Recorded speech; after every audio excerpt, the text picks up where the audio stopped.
다 여호와 앞에 아뢰니라. 아멘. 예, 오늘은 사사 우리들의 이야기 8번째 사사인 입다에 대해서 함께 말씀을 상고하면서 은혜를 나누고자 합니다. 하나님께서는 사사시대에 하나님을 멀리하고 죄를 범하고 타락해서 하나님을 떠난 우상 섬기는 이런 시대, 이 사사시대를 한 400년 정도로 봅니다. 이스라엘 백성들이 왕이 없으므로, 하나님을 왕으로 삼지 않고 하나님의 말씀을 거역하고 명령을 거스리던, 그래서 여호와를 떠나고 각자 자기 소견에 옳은 대로, 자기 생각대로 그렇게 자기가 옳은 대로 길을 걸어가던 그런 시대에 하나님이 이스라엘 백성들을 사랑하셔서 그들이 가는 그 길이 올무와 함정에 빠지는 길이고 멸망 길이기 때문에 그 길에서 돌이키게 하시려고 그들을 징계하시고 고통을 주셔서 주변 나라를 통해서 이렇게 고통을 당하게 하셨습니다. 그럼 그때마다 이스라엘 백성들은 여호와 하나님을 찾았죠. 하나님께 부르짖고 이 고통 가운데에서, 이 환난 가운데에서 우리를 좀 건져달라고 그렇게 하나님께 부르짖었습니다. 그럼 그때 하나님께서는 10번이고 70번씩 7번이라도 하나님께서는 그들의 죄를 사하시고 또 용서하시고 긍휼을 베푸셔서 사사들을 세워서 그들을 건져내시고 또 바른 길 걸어가게 하시는 그런 역사의 반복이 바로 이 사사기의 역사라고 할 수가 있습니다. 오늘날 우리들도 이 시대를 살아가면서, 오늘날 이 시대를 우리는 마지막 시대, 말세 중에서도 말세지 말이라고 우리는 봅니다. 세상 끝, 예수님의 재림이 임박한 이런 시대에 우리는 살아가고 있습니다.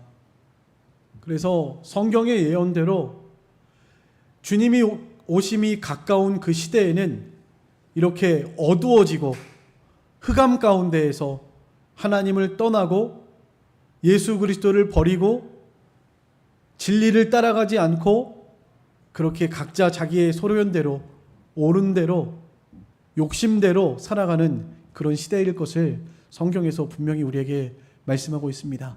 오늘날 이 시대가 그러한 시대가 아닌가 생각이 됩니다.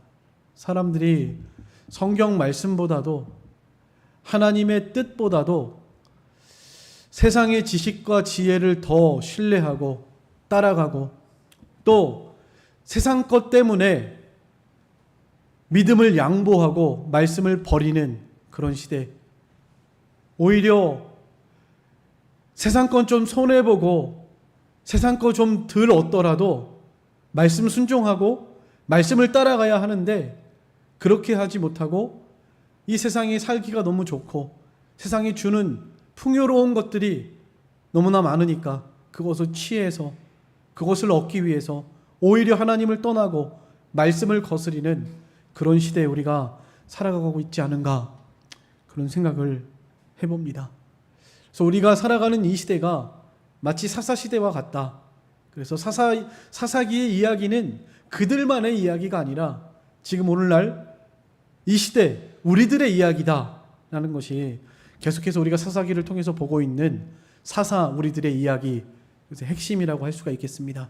그러나 하나님께서는 언제나 이 타락하고 어두운 세대 가운데에서도 하나님의 종들, 사사들을 세워서 건져내시고 구원하시는 것처럼 우리에게 예수 그리스도를 이 땅에 보내주시고 예수님께서 우리를 대신해서 모든 죄와 사망의 권세, 마귀의 권세를 이기고 승리케 하시고 그 예수님이 부활하셔서 지금 승천하시고 하늘 보좌 우편에서 우리를 인도하고 계시다는 것, 이스라엘이 왕이 없어서 자기 소견에 옳은 대로 행하였는데 우리도 우리에게 왕 되시는 예수 그리스도를 우리 마음에 두지 않고 내 뜻대로 내 생각대로 살아간다면 이스라엘 백성들과 똑같은 모습이다 하는 것을 우리가 먼저 기억하시면서 하나님께서 우리를 사랑하셔서 그때그때마다 또 사사를 세워서 하나님을 생각나게 하시고 하나님께로 돌아오게 하신 것처럼 우리도 이 땅을 살아가는 동안에 하나님께서는 성령 하나님을 이 땅에 보내셔서 우리에게 말씀하시고 생각나게 하시고 말씀을 가르치시고 감동하시고 역사하셔서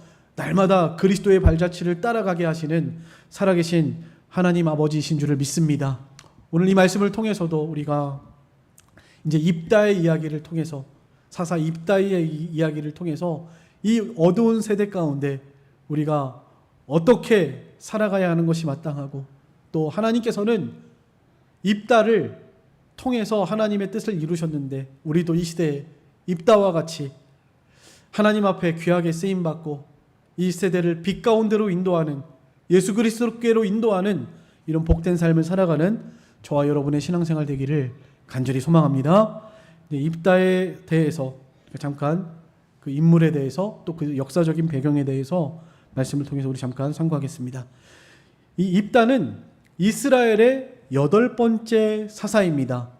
그가 므낫세 지파인지 갓 지파인지 그것은 잘 알 수 없어요. 므낫세 지파 아니면 갓 지파다 이렇게 말하고 있는데, 그러나 그는 어쨌든 그 므낫세 지파와 갓 지파에 속하고 있는 길르앗 집안의 사람이라는 것이 오늘 여기 성경에 길르앗 사람이다, 길르앗 입다다 이렇게 말하고 있습니다.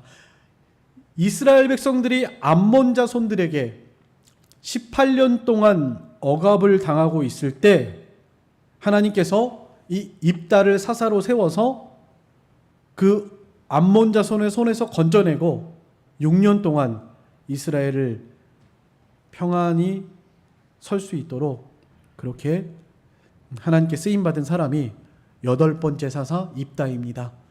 우리 지도를 잠깐 보시겠습니다. 뒤에 불 잠깐 꺼주시겠어요? 잘 안 보이죠? 잠깐 꺼줘보세요. 여기도 한번 끌까요? 조금 낫죠?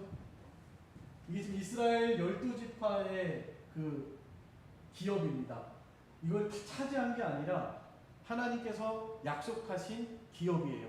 다 차지하지 아직 못했습니다. 여기 유다 지파고 베냐민 지파, 단 지파, 에브라임, 므낫세, 이스라엘, 스불론, 아셀, 납달리 있고 이쪽에 이게 요단강이고 요단강 동편에 므낫세 지파가 있고요. 그리고 여기가 갓 지파입니다. 이 사이에 입다라고 여기 보이시죠? 네. 입다가 여기 길르앗 지역에 살고 있었습니다. 그래서 입다를 므낫세 지파나 갓 지파로 보는 경우가 많습니다. 이쪽이 이제 암몬입니다. 오늘 본문에 대적으로 나온 암몬. 이 암몬 자손이 공격해 오는 거죠.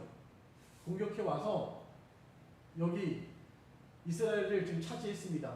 18년 동안 억압하면서 또 성경에 보니까 요단강을 건너서 유다와 베냐민 지파까지도 계속해서 괴롭혔다고 말하고 있습니다. 이사야 10장 거기 7절부터 9절까지 한번 보겠습니다.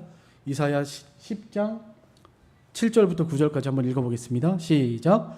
여호와께서 이스라엘에게 진노하사 블레셋 사람들의 손과 암몬 자손의 손에 그들을 파심해 그 해에 그들이 요단강 저쪽 길르앗에 있는 아모리 족속의 땅에 있는 모든 이스라엘 자손들을 쳤으며 18해 동안 억압하였더라. 암몬 자손이 또 요단을 건너서 유다와 베냐민과 에브라임 족속과 싸움으로 이스라엘의 곤고가 심하였더라. 네. 요단강을 건너서 유다와 베냐민 또 에브라임 지파까지 심하게 이렇게 곤고하게 할 정도로 그 세력이 어마어마했고, 특별히 요단강 동편은 아예 암몬 자손이 이제 점령을 해버린 겁니다. 점령을 해버려서 이스라엘 백성들이 학대를 당하고 고통당하던 18년 동안 그렇게 고통을 당하게 된 것입니다. 그때 이제 이스라엘 백성들이 하나님께 부르짖었죠.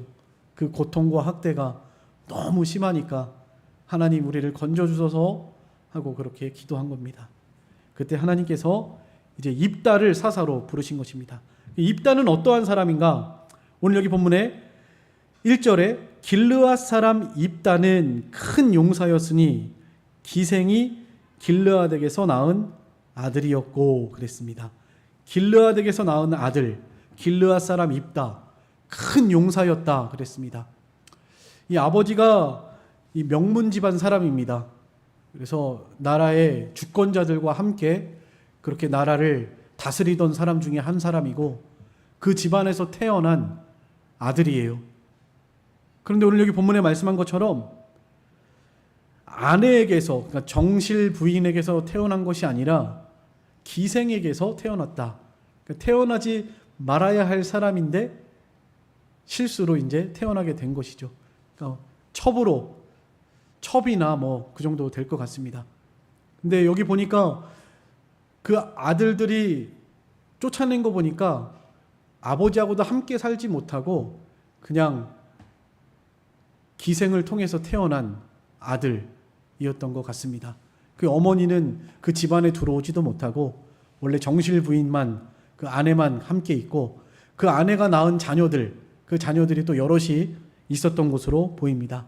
그래서 이렇게 함께 형제처럼 지내긴 하지만 그러나 나이가 들면서 아마 어렸을 때부터 좀 놀림받고 괜히 무시당하고 따돌림 당하지 않았을까 생각이 됩니다.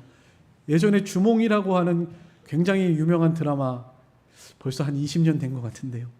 네, 그때도 그 아들 둘이 정실 부인의 아들들이었고 주몽은 배다른 형제였잖아요.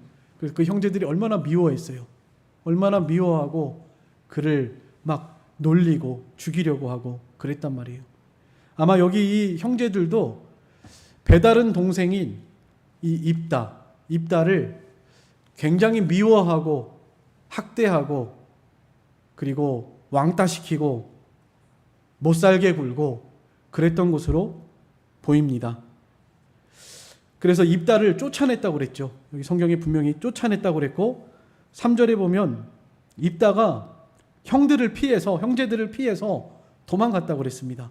형들의 괴롭힘이 너무 심하니까 형들이 자기를 형제처럼 대해주지 않으니까 왕따당하고 무시당하고 학대받고 그랬다가 도저히 이제 형들에게서 함께 할 수 없어서 쫓아냈고 또 피해서 도망간 것입니다. 그러나 그는 큰 용사다. 아버지의 피를 이어서 이 용사의 어떤 강한, 힘이 세고 강하고 또 이제 보시면 알겠지만 그가 피해서 도망간 곳이 도비라고 하는 지역인데 그러나 그가 도망갈 때 또 많은 사람들이 그 입다를 따랐습니다. 옛날로 말하면은 도적대, 뭐 산골에 숨어 살던 그런 도적대 비슷한 그 도적대의 두목.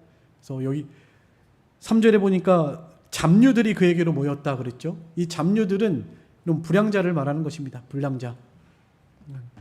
하여튼 도적대 또 건달패 같은 그런 사람들. 입다를 딱 생각하니까 딱 두 사람이 생각나더라고요. 홍길동 그리고 김두한 두 사람이 생각나더라고요. 의적이었죠. 홍길동. 뭐 의적이라고 하죠. 어쨌든 도적질은 나쁜 것입니다. 나쁜 것이지만 그 당시에 이제 뭐 하여튼 의적이다 이렇게 불렸던 홍길동. 또 김두한 건달패긴 하지만 독립군이다 이렇게 말하는 것처럼 입다도 아마 한 그 정도. 분명히 하는 일은 나쁜 짓이고 늘 다른 사람들 괴롭히고 때리고 빼앗고 약탈하고 했을 것이 분명합니다. 어쩌면 암몬 자손들의 것도 약탈하고 그러니까 뭐 그냥 신출기몰한 사람인 거죠.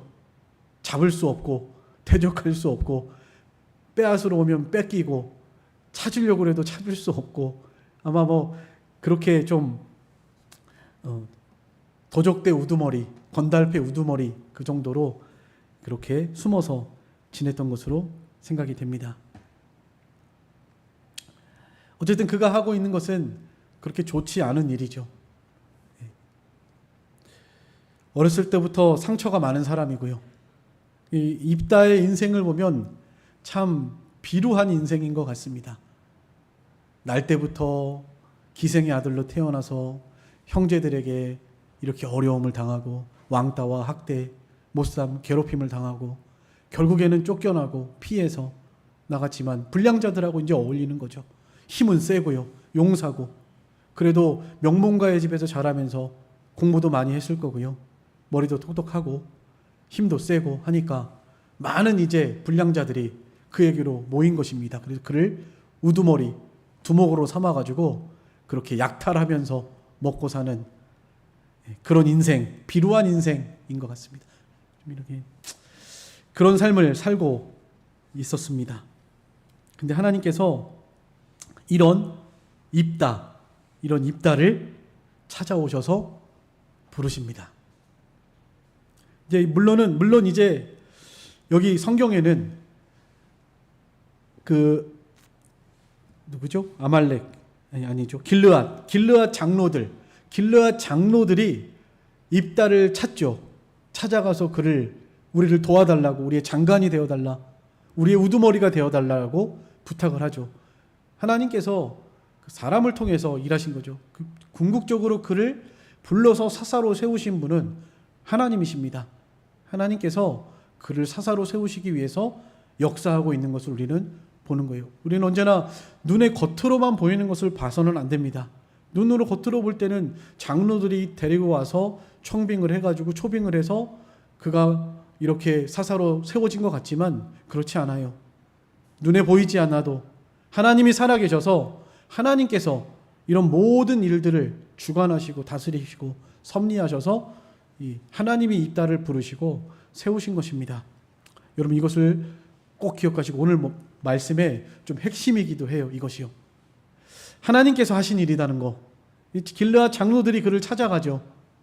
하도 괴롭힘을 당하고 대적할 수 없고 땅은 다 빼앗기고 누구 하나 암몬 자손을 대적할 만한 힘이 없으니까 이제 그 길르앗의 장로들, 우두머리들이 다 모여서 회의하고 우리를 이 암몬 자손의 손에서 건져줄 수 있는, 대적할 수 있을 만한 힘을 가진 사람은 입다밖에 없다. 그러니까 입다에게 가서 도움을 요청하자. 이렇게 회의가 된 거예요.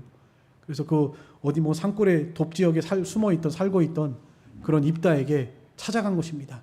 찾아가서 요청하죠. 간절하게 부탁을 합니다. 6절 말씀에 입다에게 이르되 우리가 암몬 자손과 싸우려 하니 당신은 와서 우리의 장관이 되라. 이렇게 말합니다. 그러니까 입다가 그것을 듣고 있다가 기도 안 차죠. 쫓아낼 때는 언제고, 나를 미워서 내쫓을 때는 언제고, 이제 와서 환난을 당하니까 나에게 도와달라고 하느냐 하면서 비꼬면서 이제 이야기합니다. 7절에 입다가 길르앗 장로들에게 이르되 너희가 전에 나를 미워하여 내 아버지 집에서 쫓아내지 아니하였느냐? 이제 너희가 환난을 당하였다고 어찌하여 내게 왔느냐? 돌아가라는 거죠. 그런데 길르앗 장로들이 마음이 다급하고 간절하기 때문에 다시 한번 간절한 마음으로 입다에게 요청을 하고 설득을 합니다. 8절에 그러므로 길르앗 장로들이 입다에게 이르되 이제 우리가 당신을 찾아온 것은 우리와 함께 가서 암몬 자손과 싸우게 하려 함이니 그리하면 당신이 우리 길르앗 모든 주민의 머리가 되리이다. 왕삼 깬다는 거예요. 입다를. 우리와 함께 하셔서 암몬 자손과 싸워서 승리하면 우리가 당신을 우리의 머리로 삼겠습니다. 우리에게 왕이 되겠습니다. 이렇게 요청한 것입니다.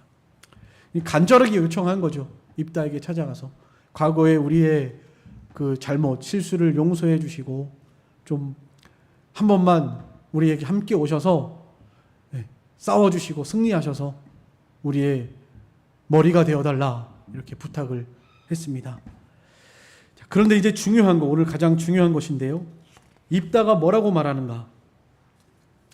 입다가요, 이렇게 어렸을 때부터 힘든 인생을 살았고 남들과 같지 않은 좀 비루한 인생 살았고요. 쫓겨나서 깡패들과 어울리면서 이런 보잘것없고 하찮고 정말 별 볼 일 없는 뭐 저런 사람을 하나님이 쓰겠어? 저렇게 형편없는 깡패 같은 사람을 하나님께서 쓰겠어? 하고 생각할 수 있는 그런 삶을 살았던 이런 입다가 그래도 자기 인생에 대해서 절망하거나 낙심하거나 하나님을 떠나지 않고 여전히 하나님을 섬기고 있었다는 것을 우리는 꼭 기억했으면 좋겠습니다. 오늘 본문 9절입니다. 9절 말씀 한번 같이 읽겠습니다. 9절 시작. 입다가 길르앗 장로들에게 이르되 너희가 나를 데리고 고향으로 돌아가서 암몬 자손과 싸우게 할 때에 만일 여호와께서 그들을 내게 넘겨주시면 내가 과연 너희의 머리가 되겠느냐. 네. 뭐라고 그랬죠? 만일 여호와께서 그들을 내게 넘겨주시면. 네. 우리가 주목해야 할 부분입니다. 입다의 입에서 지금 말하고 있는 것인데 만일 여호와께서 그들을 내게 넘겨주시면 내가 그리하겠다라는 거예요. 그러니까 내가 힘이 있어서 내가 강해서 내가 깡패 우두머리고 도적대 두목이니까 충분히 암몬 자손을 내가 이길 수 있다라고 말하지 않고 만일 하나님께서 그들을 내 손에 넘겨주시면 이렇게 하나님의 살아계심을 인정하고 하나님이 넘겨주셔야 이길 수 있다라고 믿음으로 고백하고 있는 것을 우리는 분명히 보고 있습니다. 입다는 여전히 이런 비루한 인생을 살고 있으면서도 하나님을 잊어버리지 않았다는 것, 하나님께 대한 믿음과 신뢰가 있고 하나님을 의지하는 그런 삶을 살았다는 것을 우리는 깨달을 수가 있습니다. 히브리서 11장 32절. 이번 히브리서 11장은 무슨 장이죠? 믿음장이죠. 네. 믿음에 대한 사람들을 계속 말하고 있는 믿음장이라고 합니다. 그 히브리서 11장 32절에 입다가 기록이 되어 있습니다. 같이 한번 읽어보겠습니다. 시작. 내가 무슨 말을 더하리요? 기드온, 바락, 삼손, 입다, 다윗 및 사무엘과 선지자들의 일을 말하려면 내게 시간이 부족하리로다. 믿음의 사람으로 입다를 히브리서 기자가 이렇게 소개하고 있습니다. 이것을 볼 때 분명히 우리는 알 수 있죠. 입다가 그래도 믿음을 버리지 않았고 여전히 하나님을 신뢰하고 믿음을 지키고 살아가고 있다. 험악한 인생길을 걸어오면서도 비루하고 정말 상처가 많고 힘들고 어려운 그런 삶을 살아가면서도 여전히 하나님을 버리지 않았고 신뢰하면서 믿음으로 하나님을 의지하는 삶을 살아가고 있다라는 것을 우리는 깨달을 수가 있습니다. 우리가 이 땅에 살아가면서 많은 환난과 어려움을 당하고 험악한 인생길을 우리도 걸어가고 있습니다. 오늘 무슨 일을 만날는지, 내일은 또 어떠한 일을 만날는지 한치 앞도 알지 못하는 그런 삶을 살아가고 있지만 입다와 같이 아무리 힘들고 어려운 일을 만나도 우리가 하나님, 살아계신 하나님을 믿고 신뢰하고 의지하면서 하나님께 소망을 두는 그런 삶을 살아가는 저와 여러분이 되시기를 간절히 소망합니다. 하나님께서 이스라엘 백성을 암몬 자손의 손에서 구원하시려고 입다를 사사로 세우신 이유, 그 이유가 바로 이것이에요. 입다에게 있는 믿음을 보시고 하나님이 살아계시고 하나님의 절대 주권을 인정하고 하나님이 내게 넘겨주시면 내가 승리할 수 있습니다라고 고백하는 이 입다의 신앙을 보시고 아무리 힘들고 어려워도 여전히 하나님을 믿고 의지하고 있는 이 입다를 하나님이 세우셨습니다. 예, 우리도 이런 삶을 살아갔으면 좋겠어요. 무슨 일을 만날지 모르죠. 우리도 우리 인생 가운데에서 지금까지 여러분들이 살아오시는 삶 속에서도 정말 힘들고 어려운 일들을 만나셨을 것이고요. 또 앞으로도 어떤 힘들고 어려운 일들이 우리 앞에 다가올지 알 수 없습니다.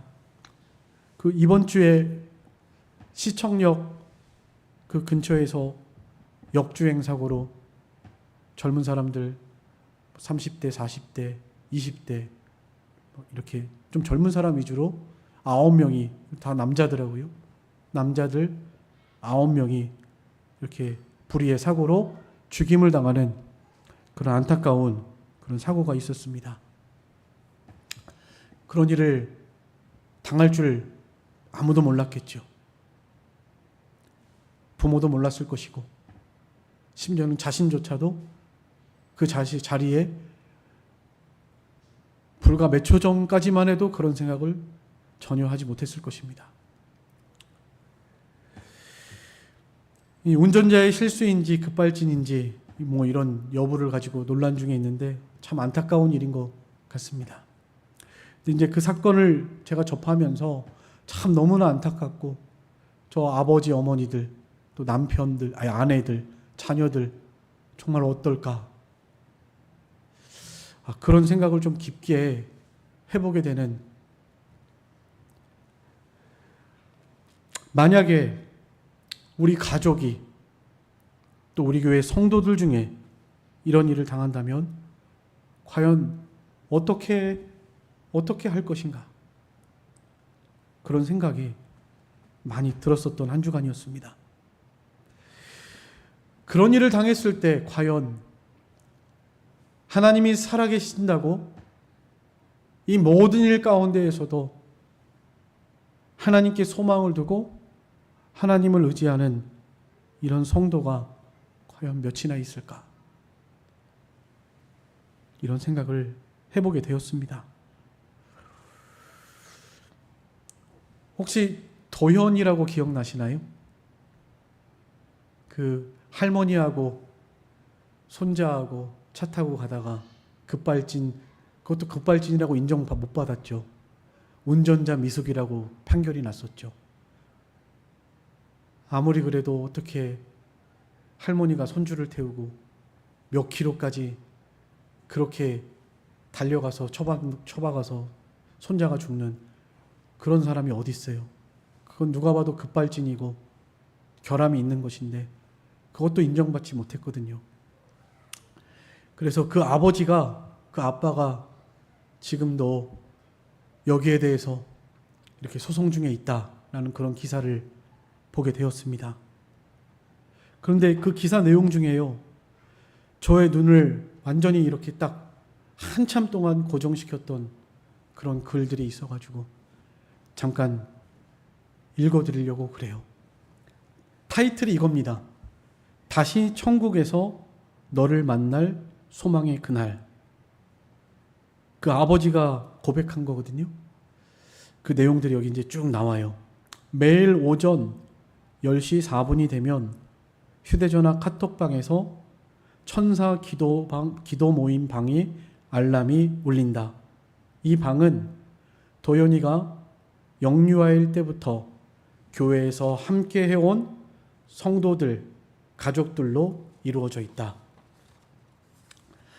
인간의 연약함으로 믿음이 흔들리는 순간에도 천사방의 기도 덕분에 도연이를 잃은 상실과 슬픔 속에서도 하나님과의 관계를 유지할 수 있었다. 도연이를 천국에 보냈다는 확실한 믿음과 그 소망이 있기 때문에 삶을 계속 이어갈 수 있는 것 같다. 목소리, 숨결, 커다란 귀, 환하게 웃는 얼굴까지 내 눈에는 너무나 잘생기고 자랑스러웠던 내 아들 도연아. 천국에서 만나면 그저 바라보고 안아주고 싶어. 육신의 아버지인 나보다 영혼의 아버지인 하나님께서 그곳에서 더 많이 너를 사랑해 주시고 품어주시며 꿈꾸게 하시리라 믿는다. 그날 그곳에서 만나면 사랑한다고 꼭 다시 한번 말해줄게. 이런 기사 내용이었습니다. 이 아버지가 믿음이 있는 사람이었고 그래서 믿음으로 이렇게 고백하고 있는 것을 보게 됐습니다. 우리가 살아가는 이 세상에서 정말 어떤 일을 만날지 한치 앞의 일도 알 수 없는 이런 인생길을 우리가 걸어가고 있습니다. 그러나 오늘 말씀처럼 입다가 이런 비루한 인생 속에서도 여전히 하나님을 신뢰하고 하나님을 의지하고 있었다는 것.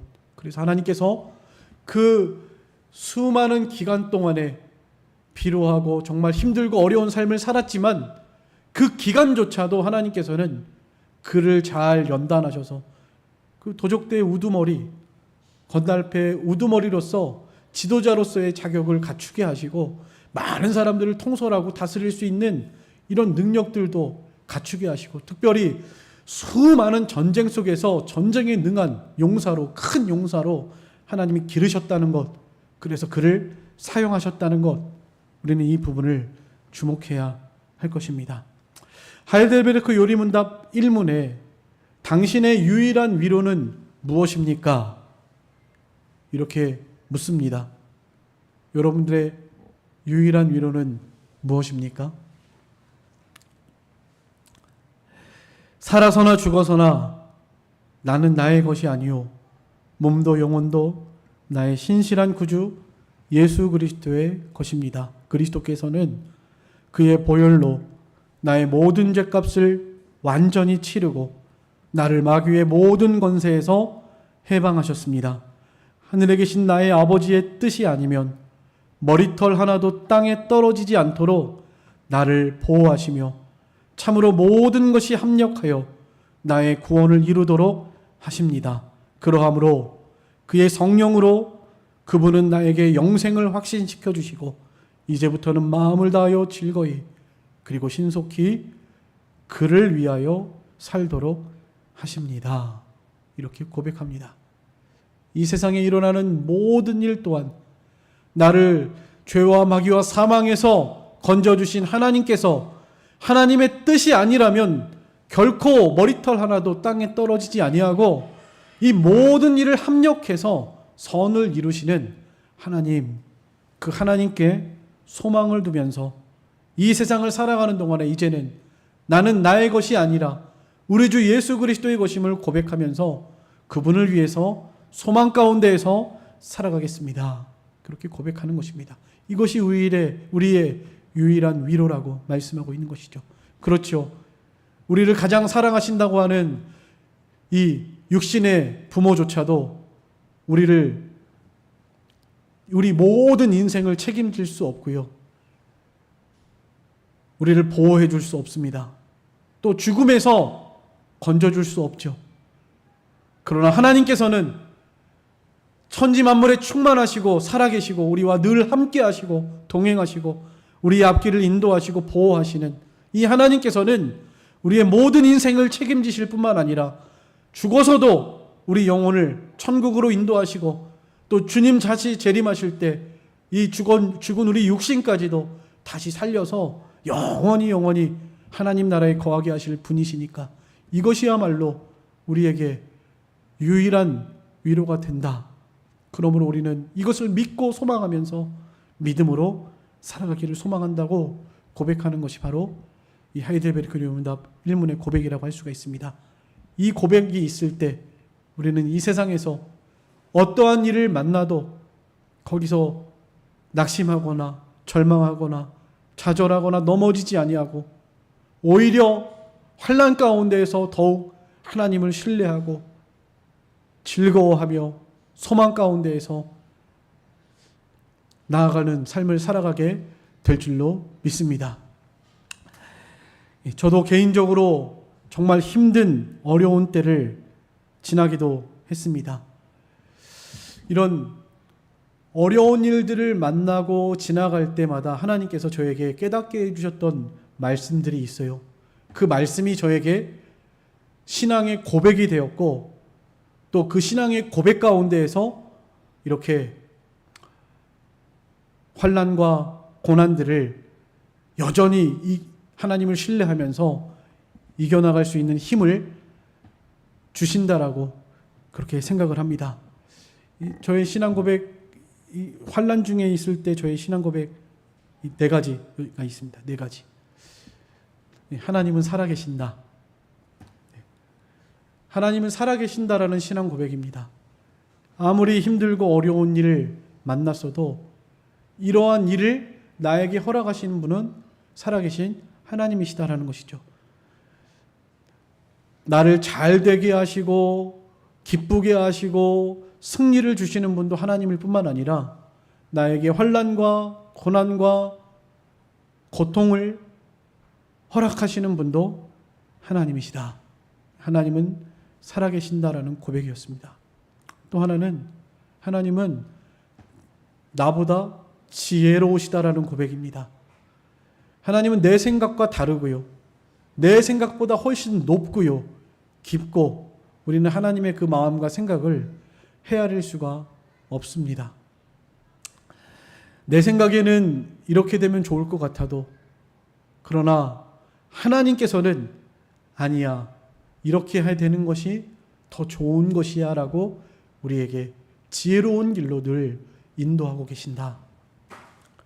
때로는 정말 이해가 안 되고 너무 힘들고 고통스러운 일을 당했다 할지라도 하나님은 나보다 지혜로우셔서 나를 가장 선한 길로 인도하고 계신다라는 그런 신앙 고백이었습니다. 또 세 번째는 하나님은 나를 사랑하시되 변함없이 사랑하신다는 것이었습니다. 때로는 내가 실수하고 잘못하고 죄를 범해서 하나님이 이렇게 고통을 주시고 환난을 주시기도 했죠. 징계로. 그래도 하나님이 내가 미워서 나를 버리시려고 그런 일들을 당하게 하신 것이 아니라 사랑하셔서 사랑의 매를 들어서 사랑으로 나를 인도하고 계신다. 변함없이 나를 사랑하고 계신다. 그런 믿음의 고백이었습니다. 마지막으로 한 가지는 모든 일을 합력해서 가장 좋은 것을 주시는 가장 선한 길로 인도하시는 하나님이시다. 로마서 8장 28절에 있는 말씀처럼요. 하나님이 사랑하시는 자, 그 뜻대로 부르심을 입은 자들에게는 모든 일이 합력하여 선을 이루느니라. 이런 고백이었습니다. 오늘 말씀을 정리하겠습니다. 이 입다의 이제 승전 이야기는 여러분들이 집에서 한번 읽어보시기 바라고요. 오늘 이 말씀을 통해서 여러분들에게 꼭 말씀드리고 싶었던 거, 하나님께서 살아계시고 하나님께서 이 모든 만사를 주관하고 계시고 그리고 입다에게 이런 비루하고 정말 고통과 슬픔과 아픔이 있는 이런 삶을 여러 해 동안 살아가게 하셨던 그 순간조차도 하나님께서는 입다를 가장 좋은 길로 또 입다를 하나님의 일에 쓰임 받게 하시는 이런 과정으로 사용하셨다라는 것, 이것을 여러분들 꼭 기억하셨으면 좋겠습니다. 그리고 그가 여전히 살아계신 하나님을 신뢰하고 믿음으로 살아갔다는 것 기억하셨으면 좋겠습니다. 오늘날 많은 성도들 가운데에서 평안하고 안전하고 기쁘고 좋을 때는 하나님을 잘 섬기다가도 어렵고 힘든 일을 만나면 믿음을 버리고 하나님을 떠나는 그런 일들을 너무나 많이 봐왔습니다. 그래서 믿음 양보하고 말씀 다 내버리고 그렇게 살아가는 그런 성도들이 우리 주변에도 너무나 많습니다. 그러나 오늘 이 말씀을 통해서 여러분들 정말 하나님이 살아계시다는 것을 우리 가슴속 깊이 깨달으셔서 이 모든 일을 주관하시는 분이 하나님이시다. 만사의 주권이 하나님께 있다. 살리고 죽이시는 분이 하나님이시고 지옥에 천국에 보내시는 분이 하나님이시고 가난하게도 하시고 부하게도 하시는 분이 하나님이시고 낮추기도 하시고 높이기도 하시는 분이 하나님이시다. 하나님의 절대 주권을 인정하시면서 그러면서 하나님을 더욱 신뢰하고 또 하나님께 나아가시고 기도하시면서 하나님과 친밀한 교제 가운데에서 더욱더 하나님을 알아가고 깨닫고 하나님의 사랑을 경험하시고 또 하나님이 모든 일을 합력하여 선을 이루시는 그 길로 인도함 받아 나아가는 우리 모든 성도들의 신앙생활이 되시기를 간절히 소망합니다. 기도하겠습니다. 다 같이